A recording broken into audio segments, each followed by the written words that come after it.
मैं संदीप आपका स्वागत करता हूं अपने माध्यम कुछ तेरी कुछ मेरी में। मैं आपको रोज अलग अलग कहानियां सुनाऊंगा जो जीवन के अनुभवों पर आधारित है।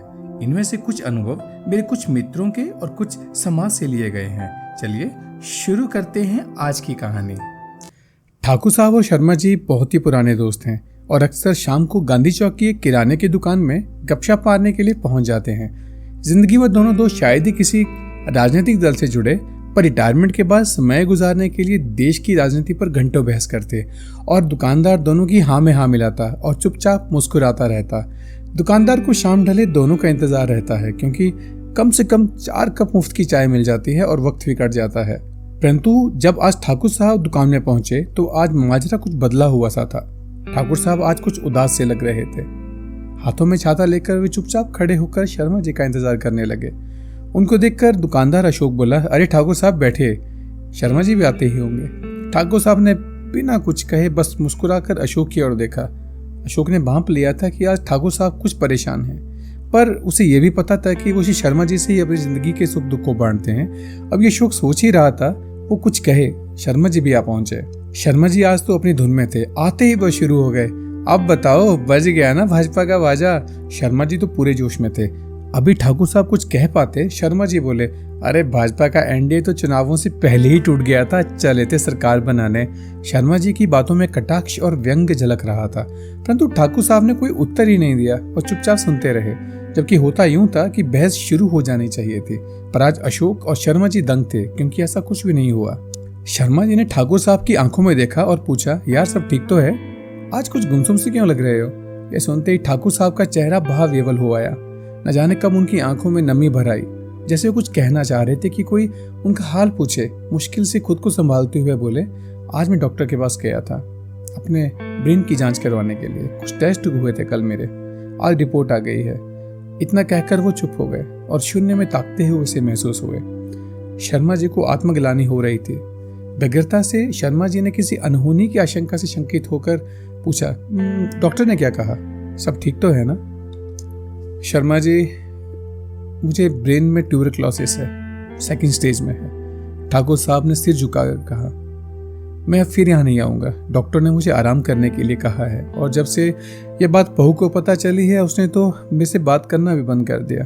आज सुबह तो मैंने बेटे को बहू से कहते हुए सुना, पापा से बच्चों को और खुद को दूर रखना, जल्दी मैं इनके अलग रहने का कुछ इंतजाम करता हूँ। और तो आज बहू ने सुबह चाय तक के लिए नहीं पूछा। रोज समक्ष और आयशा जो मेरे पोता पोती हैं मेरे पास आके कहानियां सुनते थे, पर आज नहीं आए। ये सब सुनकर शर्मा जी और अशोक एकदम सन्न रह गए थे। रिटायरमेंट के बाद ठाकुर साहब अपने बेटे के यहाँ रह रहे थे, और यह मकान भी ठाकुर साहब ने अपने बेटे को खरीद कर दिया था।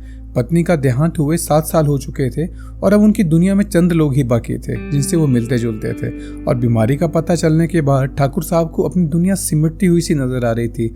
शायद इसी कारण से वो बहुत ज्यादा दुखी थे। शर्मा जी ने खुद को संभालते हुए कहा, अरे बस इतनी सी बात? यार पहली बात तो यह है, टीबी शरीर में कहीं पर भी हो सकता है, और ये टीबी इन्फेक्टेड कर दे किसी को भी, ये जरूरी नहीं। रही बात दिमाग की टीबी की, तो जहाँ तक मुझे पता है टीबी की ये किस्म बिल्कुल भी इन्फेक्शन नहीं देती, और ये सच है कि तुमको आराम करना है और तुरंत तुमको इसका इलाज शुरू करना चाहिए, जो तुम कल से शुरू कर ही रहे हो। बाकी 7 महीने की दवाई को रोज खाओ, तुम एकदम ठीक हो जाओगे।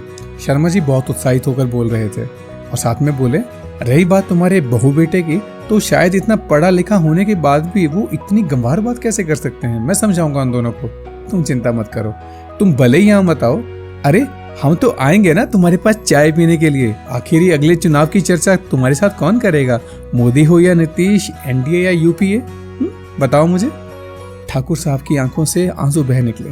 वे उठे और शर्मा जी को कस के गले लगा लिया। दोनों मित्र भावुक हो उठे।